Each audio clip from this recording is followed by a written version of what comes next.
sejahtera, salam dan bahagia Bapak Ibu Guru Penggerak. Perkenalkan saya, Betty Megarusiana, calon guru penggerak Angkatan 9 dari SD Negeri 3 Gaya Baru 2, Kecamatan Seputih, Surabaya, Kabupaten Lampung Tengah, Provinsi Lampung. Video ini merupakan aksi nyata Modul 1.4 Budaya Positif.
Ferry, tadi Ibu mendapat laporan dari ketua kelas. Dalam pembelajaran kamu berantem ya dengan Atika? Iya, Bu. Kenapa kamu berantem dengan Atika? Karena Atika sudah mencontek pekerjaan saya. Oh begitu, wajarlah kalau kamu marah dengan Atika. Jika Ibu di posisi kamu, Ibu juga berbuat hal yang sama. Lalu apa yang kamu lakukan dengan Atika? Saya marah dan melempar pulpen Atika, Bu. Oh begitu, pasti kamu melakukan itu ada alasannya ya? Iya, Bu. Apa alasannya? Alasannya karena saya sudah mengerjakan susah payah, tapi Atika malah mencontek saya, Bu, dan tidak mau mengerjakan sendiri. Ya, wajar kalau kamu marah dengan Atika karena Atika sudah mencontek pekerjaan kamu. Ibu juga menghargai tindakan yang kamu lakukan. Kamu tidak berbuat yang lebih buruk dari itu. Contohnya, kamu memukul Atika. Iya, Bu. Coba sekarang pikirkan, apa yang telah kamu lakukan terhadap Atika sampai melempar pulpennya Atika, apakah itu sesuai dengan keyakinan kelas kita? Tidak. Menurut kamu, keyakinan kelas apa yang sudah kamu langgar? Saling menghormati sesama teman. Iya, benar. Menurut kamu, menghormati sesama teman itu penting tidak? Penting, Bu. Baik, kalau memang itu penting, keyakinan kelas apa yang akan kamu lakukan jika kamu sedang marah? Saya akan terus bersabar. Apakah kamu mau memperbaiki masalah ini? Iya, Bu.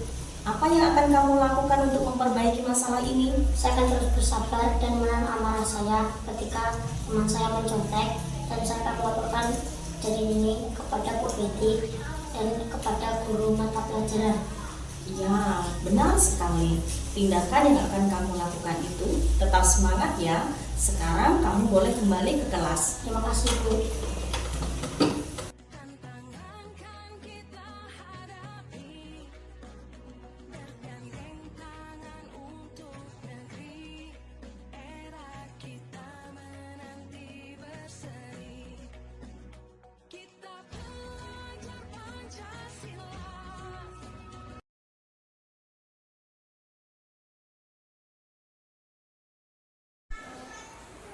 Selamat pagi, Pak. Pak, saya di sini mohon izin untuk menyebarkan pemahaman dan penerapan budaya positif kepada rekan-rekan sejawat nanti hari Senin setelah pulang sekolah, dan kepada peserta didik untuk membuat keyakinan kelas sebagai pemenuhan tugas pendidikan guru penggerak angkatan 9. Ya Bu, saya mengizinkan kiranya budaya positif itu dapat diterapkan di SD kita. Terima kasih, Pak. Sama-sama.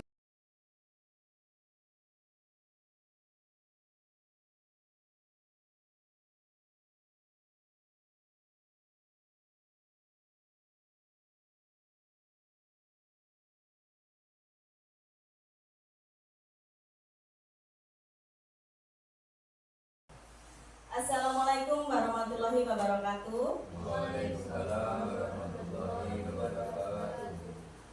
Salam dan sejahtera untuk kita semua. Bapak Ibu, bagaimana kabarnya hari ini? Baik. Puji syukur kita hari ini diberi kesehatan oleh Tuhan Yang Maha Esa. Yang saya hormati Bapak Kepala Sekolah, yang saya hormati Bapak Ibu Dewan Guru SD Negeri 3 Gaya Baru 2. Pada kesempatan kali ini saya akan memaparkan, menyebarkan pemahaman dan penerapan budaya positif sebagai salah satu pemenuhan tugas pendidikan guru penggerak modul 1.4 bersama saya Betty Megarusiana, calon guru penggerak angkatan 9 dari Kabupaten Lampung Tengah. Bapak Ibu, pada saat ini saya akan memulai pemaparan atau presentasi tentang menyebarkan pemahaman dan penerapan budaya positif. Bapak Ibu, sebelum saya memulai presentasi pada hari ini, mari terlebih dahulu kita berdoa menurut keyakinan dan percayaan kita masing-masing. Berdoa mulai. Berdoa selesai. Bapak Ibu, apa yang terfikirkan atau terlintas di pikiran Bapak Ibu ketika saya berbicara tentang budaya positif? Adakah yang ingin mengemukakan? Boleh angkat tangan. Apakah itu budaya positif yang Bapak Ibu ketahui? Boleh Ibu Rismi?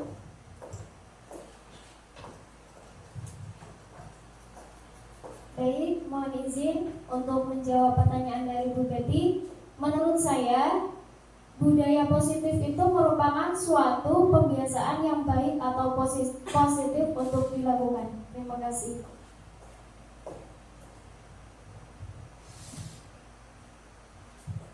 Diucapkan terima kasih kepada Ibu Rismi. Adakah Bapak Ibu yang lain atau dari Bapak Kepala Sekolah? Apakah yang diketahui atau terlintas dalam pikiran Bapak Ibu, apakah itu budaya positif? Boleh angkat tangan. Boleh dari Bapak Kepala Sekolah.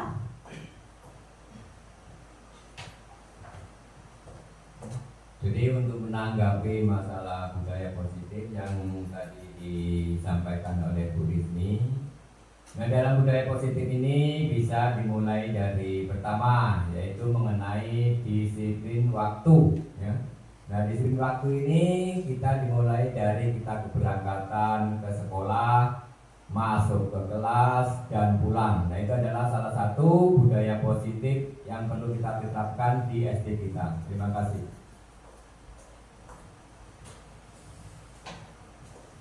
Diucapkan terima kasih kepada Bapak Kepala Sekolah. Selanjutnya Bapak Ibu, apakah budaya positif itu penting untuk sekolahan kita? Penting. Iya, sangat penting. Karena dengan kita sebagai pendidik mengetahui atau memahami, mengerti budaya positif, kita dapat menyebarkan budaya positif itu ke peserta didik. Karena akan tercipta peserta didik yang tanggung jawab, berakhlak mulia, disiplin waktu yang seperti disampaikan oleh Bapak Kepala Sekolah. Selanjutnya, konsep inti budaya positif di modul 1.4 di pendidikan guru penggerak, yaitu yang pertama tentang perubahan paradigma belajar, yang kedua disiplin positif, yang ketiga nilai-nilai kebajikan, yang keempat kebutuhan dasar manusia, yang kelima motivasi perilaku manusia, dan yang keenam posisi kontrol guru, yang ketujuh keyakinan kelas, dan yang terakhir adalah segitiga restitusi. Yang pertama itu pembelajaran dengan paradigma baru. Pembelajaran dengan paradigma baru merupakan pembelajaran yang dirancang berdasarkan prinsip pembelajaran berdiferensiasi, sehingga para peserta didik belajar sesuai kebutuhannya, berdasarkan tahap perkembangan sesuai teori psikologi modern untuk mewujudkan profil pelajar Pancasila. Bapak Ibu, adakah yang sudah tahu apakah itu pembelajaran berdasarkan prinsip berdiferensiasi? Belum, ya. Jadi Bapak Ibu, berdasarkan prinsip pembelajaran berdiferensiasi adalah pembelajaran di mana yang berpusat pada murid, di mana murid itu memiliki kebutuhan berdasarkan tahap perkembangannya, dan kita sebagai pendidik, kita dapat mengembangkan peserta didik sesuai dengan kebutuhannya. Selanjutnya, ini ada 6 dimensi profil pelajar Pancasila. Yang pertama, beriman bertakwa kepada Tuhan Yang Maha Esa dan berakhlak mulia. Adakah yang dapat memberikan contoh dari dimensi yang pertama?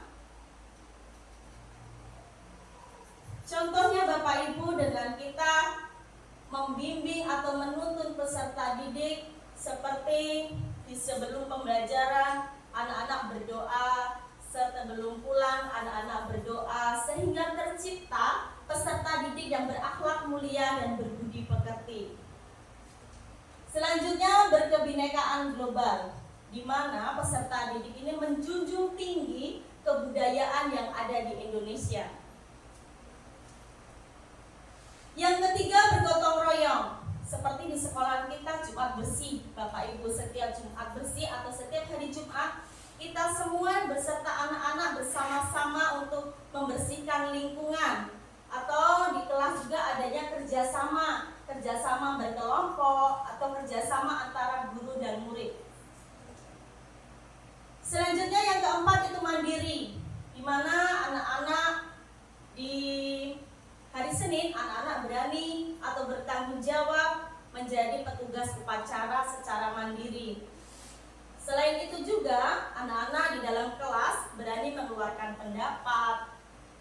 Yang kelima yaitu bernalar kritis, di mana diharapkan peserta didik dapat mengevaluasi dan menganalisis pembelajaran yang diberikan oleh Bapak Ibu guru.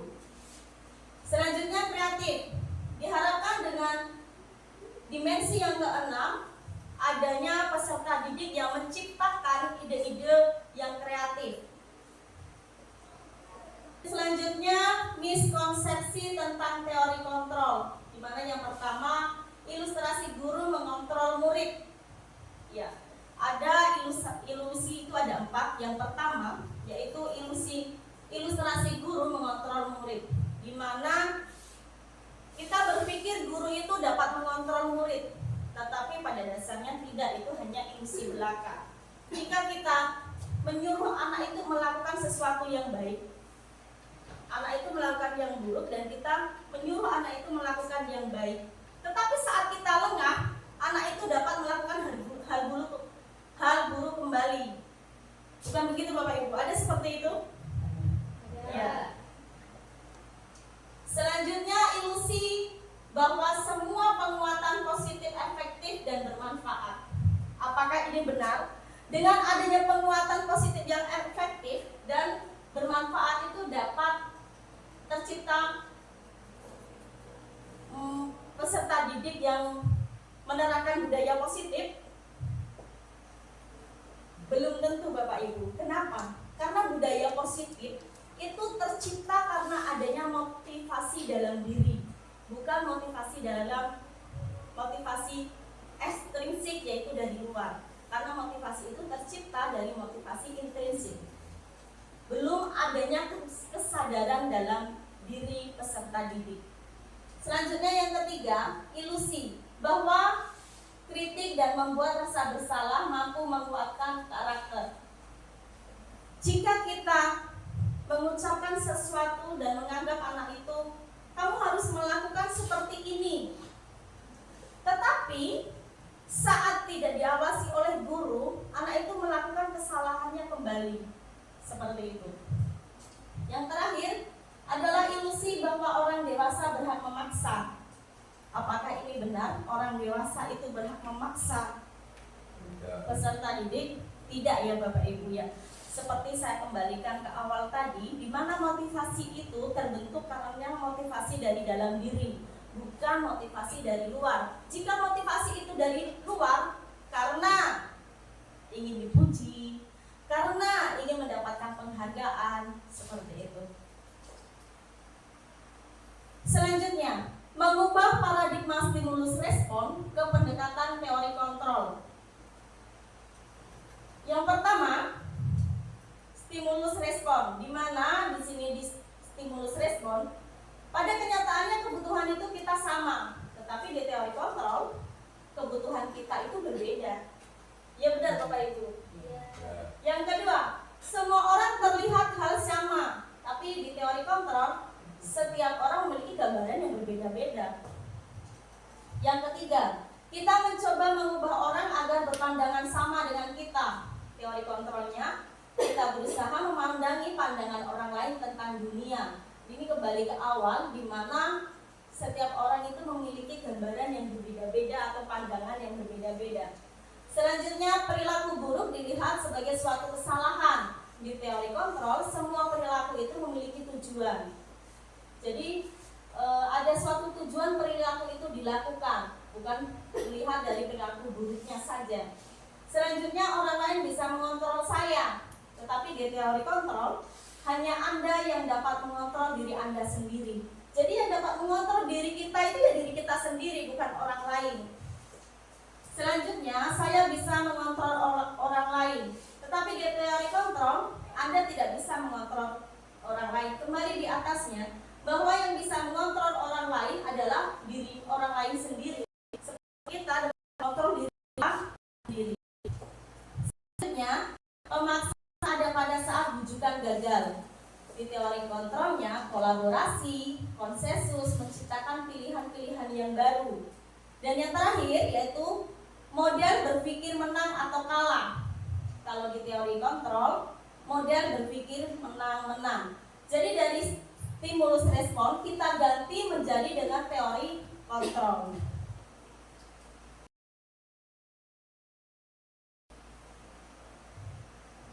Selanjutnya disiplin positif. Bapak Ibu, dari disiplin positif itu yang kita tahu itu tentang apa? Suatu tata tertib atau aturan ya. Disiplin itu berasal dari kata disiplina yang artinya belajar. Disiplin mengacu pada disiplin diri yang memiliki tanggung jawab terhadap apa yang dilakukannya berdasarkan nilai-nilai yang diyakini. Karena disiplin positif merupakan salah satu cara menerapkan disiplin yang bertujuan untuk menumbuhkan kesadaran serta memperdayakan peserta didik tanpa imbalan, penghargaan atau reward, ancaman atau hukuman.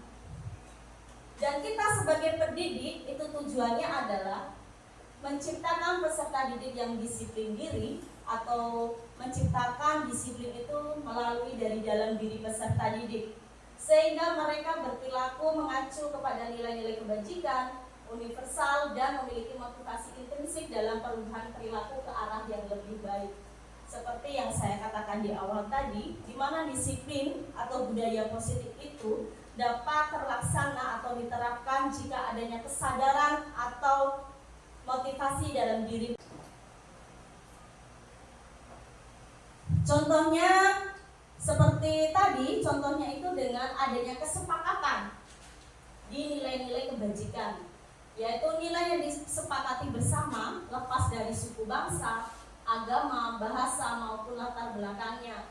Contoh nilai kebajikan di institusi atau organisasi itu yang pertama, profil pelajar Pancasila atau yang sering disebut dengan dimensi, 6 dimensi. Yang pertama, beriman dan bertakwa kepada Tuhan Yang Maha Esa dan berakhlak mulia, berkebinekaan global, gotong royong, mandiri, kreatif dan bernalar kritis.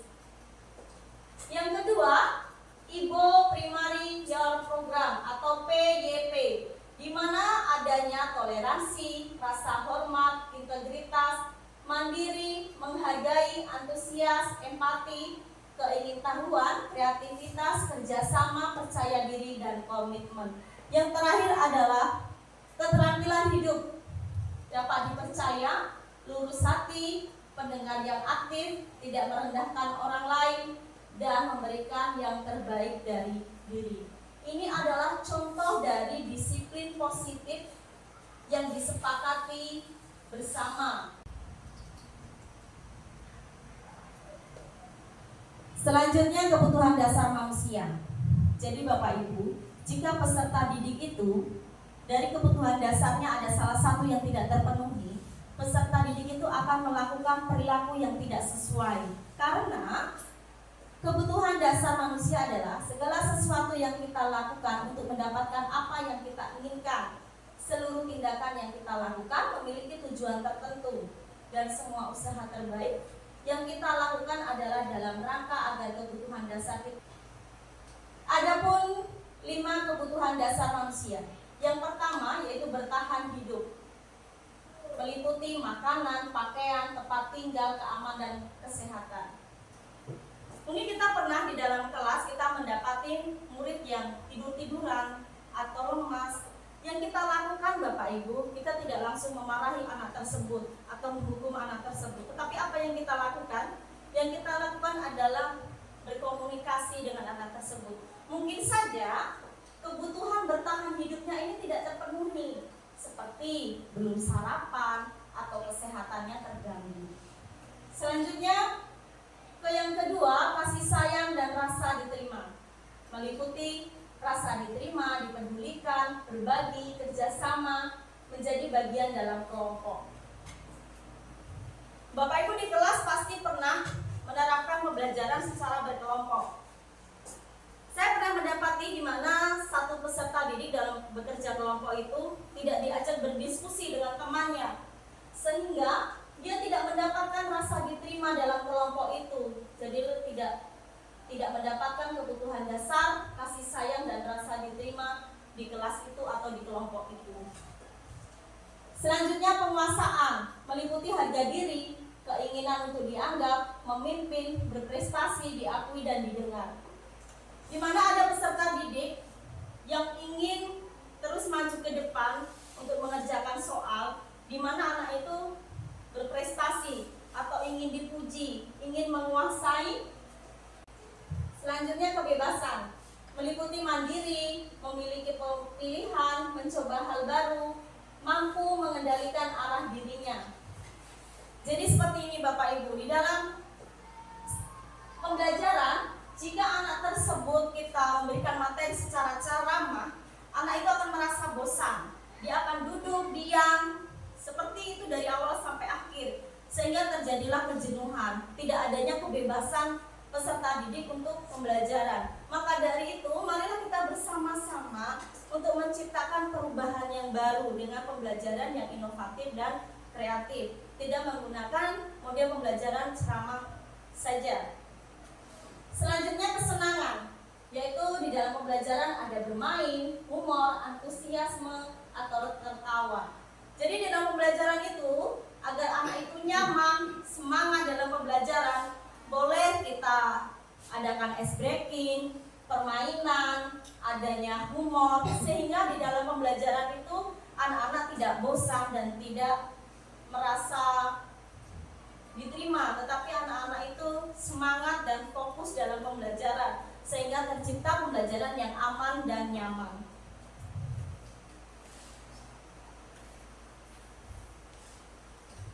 Motivasi perilaku manusia itu ada dua, yaitu motivasi ekstrinsik dan motivasi intrinsik. Di mana motivasi ekstrinsik ini motivasi dari luar. Seperti jika kita mengingatkan peserta didik, anak itu melakukan agar terhindar dari hukuman, atau anak itu melakukan agar mendapatkan imbalan atau penghargaan dari guru atau dari orang lain. Jadi motivasi intrinsik ini bukan dari dalam dirinya, berbeda dengan motivasi intrinsik, yaitu untuk menjadi orang yang mereka inginkan dan menghargai diri sendiri dengan nilai-nilai yang mereka percaya. Seperti motivasi itu tercipta dari dalam dirinya, dia melakukan yang baik, itu walaupun tidak diawasi oleh Bapak Ibu guru, dia tetap menciptakan karakter yang baik.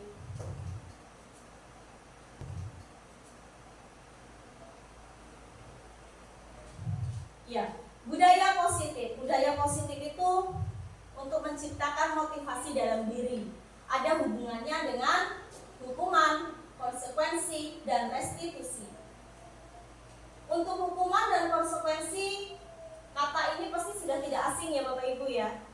Sudah pernah mendengar ya hukuman dan konsekuensi. Tetapi beda dengan restitusi, mungkin ini hal baru. Bahkan saya pun tahu restitusi ini setelah saya mengikuti pendidikan guru penggerak. Yang pertama itu hukuman. Hukuman itu tidak terencana atau tiba-tiba. Murid tidak tahu apa yang akan terjadi atau tidak dilibatkan, bersifat satu arah, berupa hukuman fisik atau psikis. Contohnya seperti ini ya Bapak Ibu. Jika anak itu terlambat, secara tiba-tiba kita menyuruh anak itu berlari mengelilingi halaman sekolah. Ini namanya dengan hukuman. Selanjutnya dengan konsekuensi, adanya tata tertib tertulis yang sudah disepakati antara guru dan murid. Tetapi di suatu kejadian ada salah satu murid yang melanggar tata tertib itu. Jadi dia harus menerima konsekuensinya. Karena konsekuensi itu sudah terencana dan disepakati sesuai peraturan, dan murid tetap dibuat tidak nyaman. Sikap guru selalu memonitoring murid.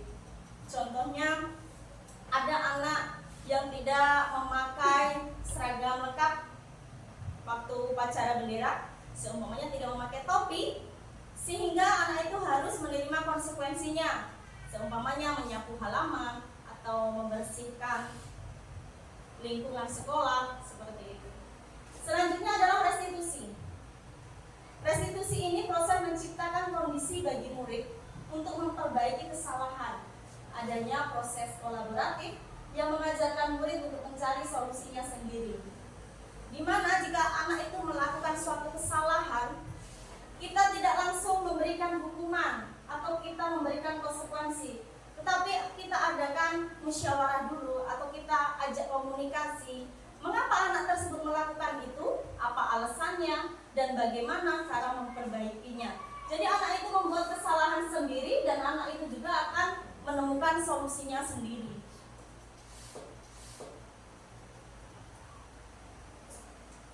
Selanjutnya 5 posisi kontrol guru.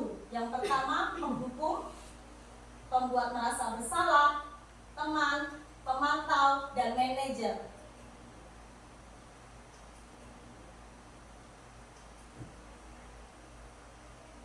Contoh penerapan 5 posisi kontrol guru. Kasusnya seperti ini Bapak Ibu. Siswa tidak memakai atribut lengkap atau tidak memakai seragam lengkap saat upacara bendera. Yang pertama, hormat pada bendera selama 1 jam. Ini adalah contoh posisi kontrol guru penghukum sebagai penghukum. Contoh posisi kontrol guru sebagai penghukum, yaitu di mana peserta didik hormat pada bendera selama 1 jam. Yang kedua, posisi kontrol guru sebagai pembuat merasa bersalah dengan berkata sebagai berikut kepada peserta didik. Berapa kali ibu bapak harus memberitahu kamu kalau selalu saja mengecewakan ibu dan bapak? Di sini ada tanda seru.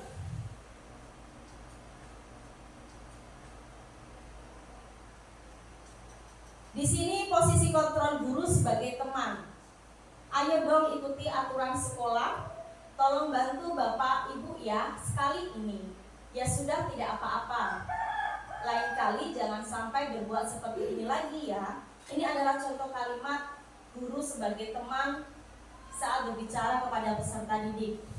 Selanjutnya posisi kontrol guru sebagai pemantau. Kamu sudah melanggar peraturan sekolah. Kamu tahu konsekuensinya? Setelah upacara kamu beli atributnya ke koperasi dan jangan diulangi lagi. Di sini adalah posisi guru sebagai pemantau. Yang terakhir adalah posisi guru sebagai manajer dengan kalimat seperti ini. Apakah kamu tahu kesalahanmu? Kira-kira bagaimana kamu memperbaiki kesalahanmu? Jadi dari semua 5 posisi kontrol guru, kita sebagai posisi kontrol guru, kita menerapkan manajer, di mana guru itu tidak langsung menghukum, tidak langsung memberikan konsekuensi, tidak hanya memantau, tidak hanya sebagai teman, tetapi di posisi manajer ini kita mencari tahu apa kesalahannya anak itu dari anak itu sendiri dan bagaimana anak itu memperbaikinya atau solusi apa yang akan dikasih oleh anak tersebut sehingga masalah itu dapat terselesaikan oleh anak itu sendiri. Iya Bapak Ibu, kita tadi sudah belajar di mana posisi kontrol 5 posisi kontrol guru dengan kalimat yang sudah dibacakan tadi. Sekarang Bapak Ibu boleh kita jawab bersama-sama. Posisi kontrol apakah aku jika kalimatnya seperti ini? Saya kecewa sekali dengan kamu. Ini saya ini guru dan kamu ini peserta didik. Saya kecewa sekali dengan kamu. Posisi kontrol apakah ini? Membuat rasa bersalah. Iya, posisi kontrol yang kedua yaitu pembuat merasa bersalah. Boleh tepuk tangan untuk Ibu Rismi. Yang kedua, posisi kontrol apakah aku? Kamu tidak pernah benar melakukannya. Ini adalah kamu ini peserta didik. Jadi seorang guru berbicara kepada muridnya. Kamu tidak pernah benar melakukannya. Posisi kontrol manakah ini? Penghukum. Iya, penghukum. Tapi kita cek dulu ya Bu Eka ya, penghukum atau bukan ini. Bagaimana Bapak Ibu yang lain? Setuju? Setuju. Iya, penghukum. Boleh kasih tepuk tangan untuk Ibu Eka. Selanjutnya, posisi kontrol apakah aku? Jika kalimatnya seperti ini Bapak Ibu. Apa rencanamu untuk menyelesaikan masalah ini? Apa rencanamu untuk menyelesaikan masalah ini? Apa Pak Imam? Boleh kita cek ya. Yang lain gimana, setuju? Setuju. Boleh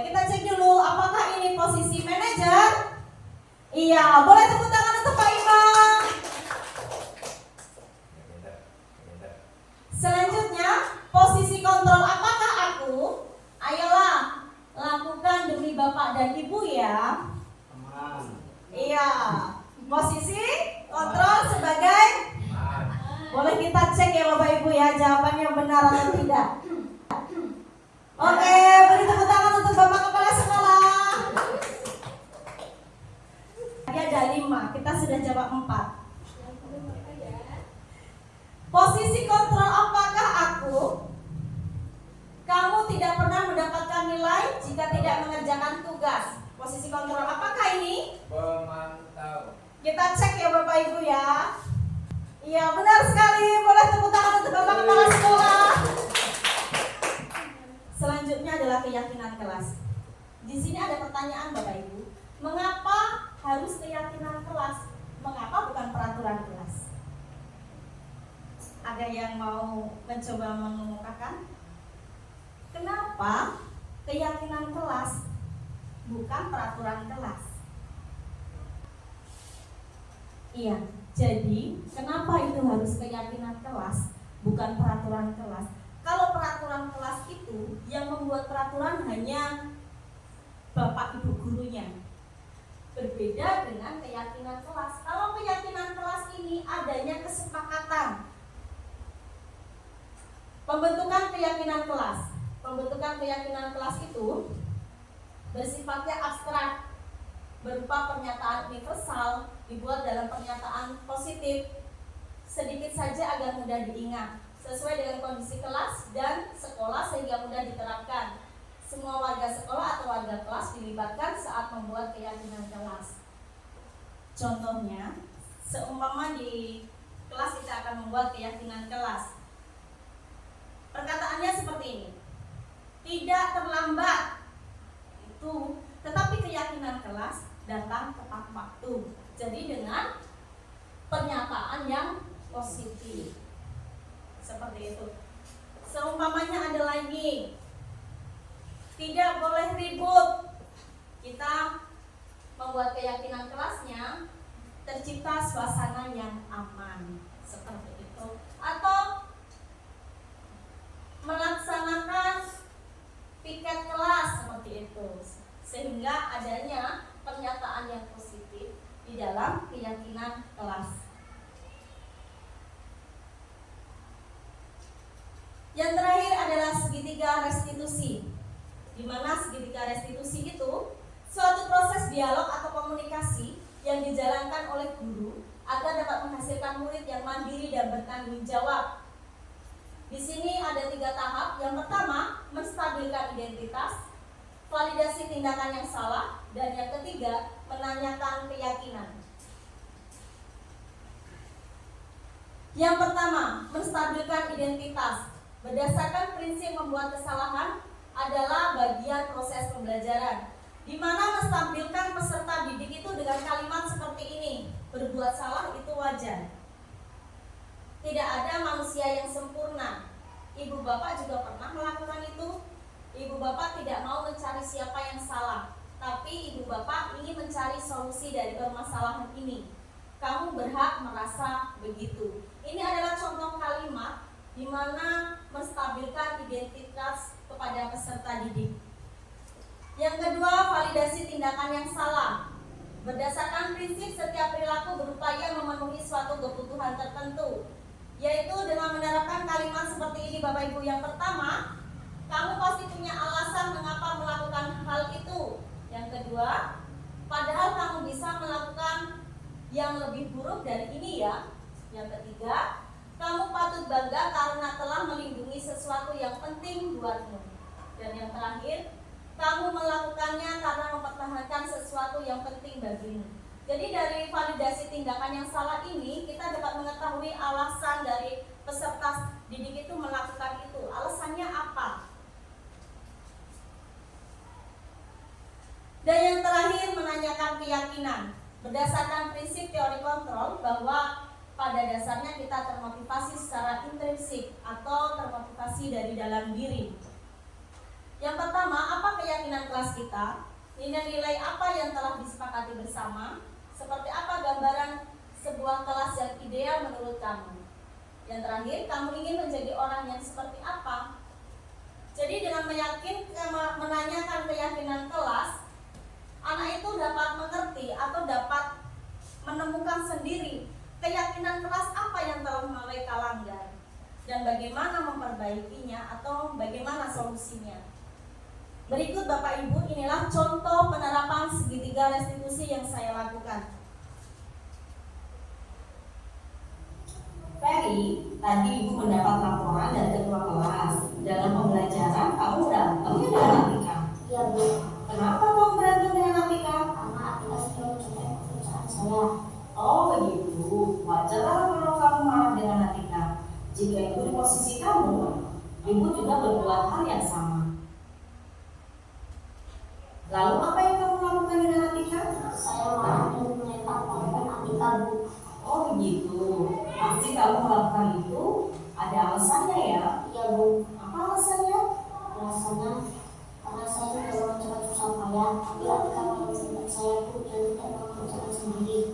Ya, wajar kalau kamu marah dengan Atika karena Atika sudah mencontek pekerjaan kamu. Ibu juga menghargai tindakan yang kamu lakukan. Kamu tidak berbuat yang buruk dari itu. Contohnya, kamu memukul Atika. Iya Bu.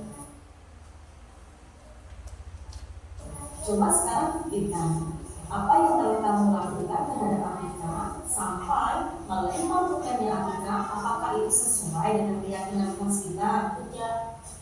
Menurut kamu, keyakinan kelas apa yang sudah kamu langgar?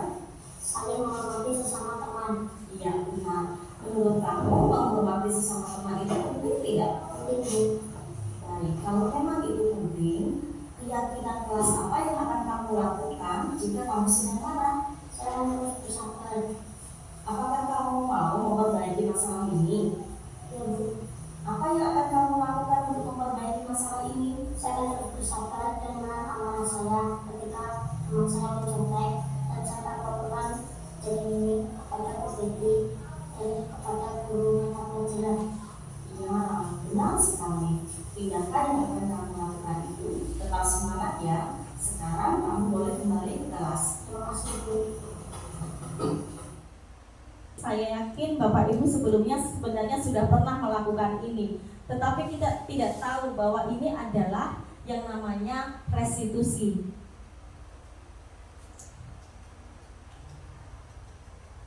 Dan yang terakhir adalah penutup Bapak Ibu. Dalam menerapkan program disiplin positif atau budaya positif, hendaknya guru memiliki standar kepribadian, profesional, dan sosial yang baik, di mana guru mampu merefleksi dirinya dalam posisi kontrol saat ini. Bagaimana perjalanan dirinya sebagai among atau manajer yang menuntut murid-muridnya menjadi insan yang mandiri, merdeka, dan bertanggung jawab sesuai dengan standar nasional pendidikan untuk mewujudkan profil pelajar Pancasila. Demikian saya akhiri. Wassalamualaikum warahmatullahi wabarakatuh.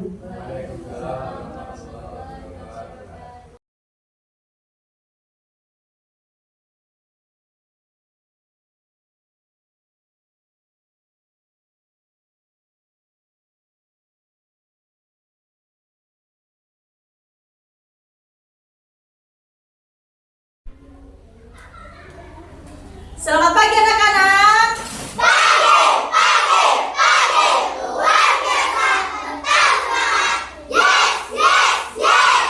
Tetap semangat.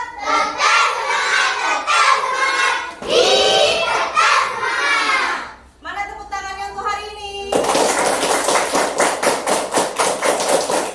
Boleh duduk. Anak-anak, bagaimana kabarnya hari ini? Semuanya sehat? Anak-anak, hari ini kita akan membuat yang namanya keyakinan kelas. Adakah yang sudah pernah mendengar apa itu keyakinan kelas? Belum. Iya, belum. Kalau belum, Ibu akan jelaskan. Jadi anak-anak, keyakinan kelas itu mirip dengan peraturan. Sudah pernah mendengar peraturan? Sudah. Peraturan seperti di sekolah kita, ada peraturan atau tata tertib.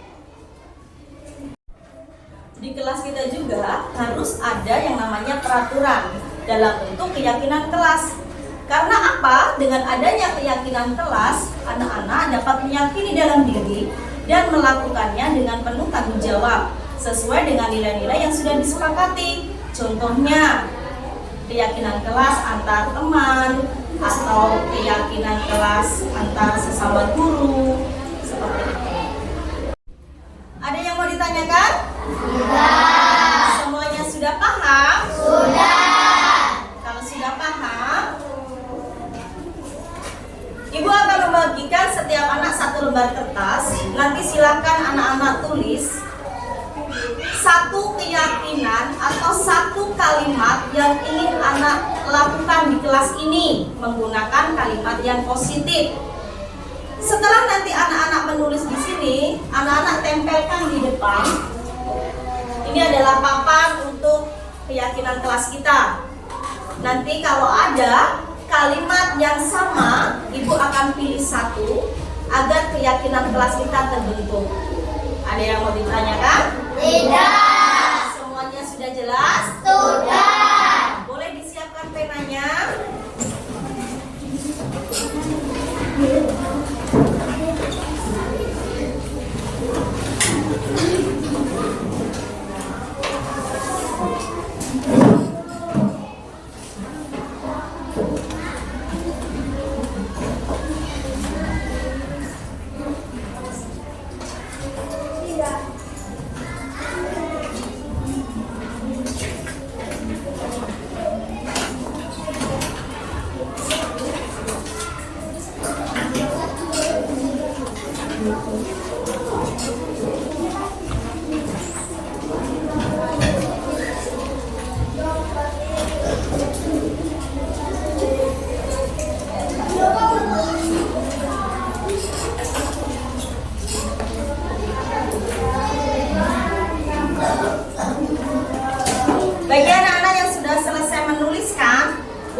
keyakinan kelas kalian ada berapa? 5. Bacakan ya. Yang pertama, disiplin. Yang kedua, belajar dengan tekun. Yang ketiga, menjaga kebersihan kelas. Yang keempat, jujur. Dan yang kelima, saling menghormati. Gimana anak-anak semuanya sepakat? Sepakat. Ya. Anak-anak, jika kalian semua sepakat dengan keyakinan kelas yang kalian buat bersama-sama, selanjutnya Ibu minta anak-anak tanda tangan sebagai tanda kalau anak-anak itu semua sepakat atas keyakinan kelas ini. Nanti anak-anak maju ke depan satu persatu untuk tanda tangan sebagai tanda anak-anak semua sepakat keyakinan kelas ini. Ada yang mau ditanyakan? Tidak. Semuanya sudah paham? Sudah.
Assalamualaikum warahmatullahi wabarakatuh. Perkenalkan, saya Ferry Akbar Irawan dari kelas 5 SD 3 Gaya Baru 2. Assalamualaikum warahmatullahi wabarakatuh. Perkenalkan, nama saya Afrika Widya Pratama dari kelas 5 SD 3 Gaya Baru 2.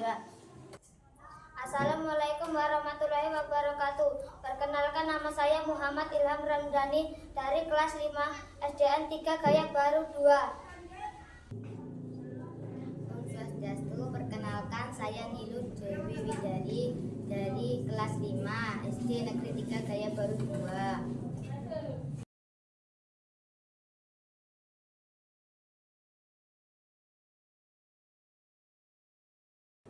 Senang sekali, gembira sekali, senang sekali, Happy.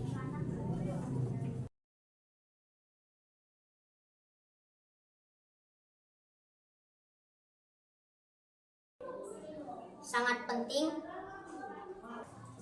sangat penting, sangat penting, Sangat penting.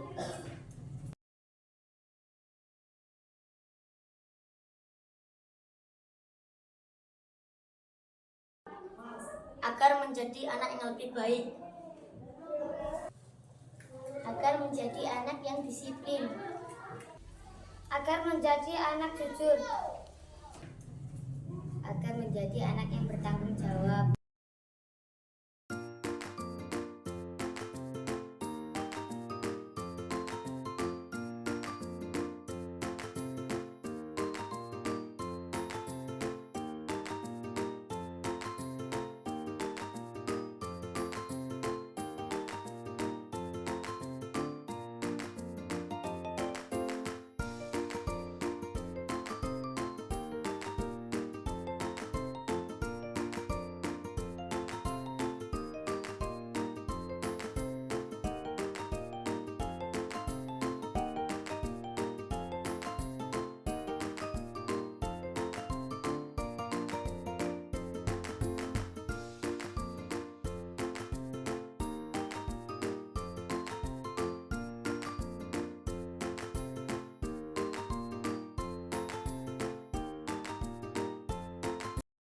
Terima kasih telah menyaksikan video ini. Salam guru penggerak, tergerak, bergerak, menggerakkan.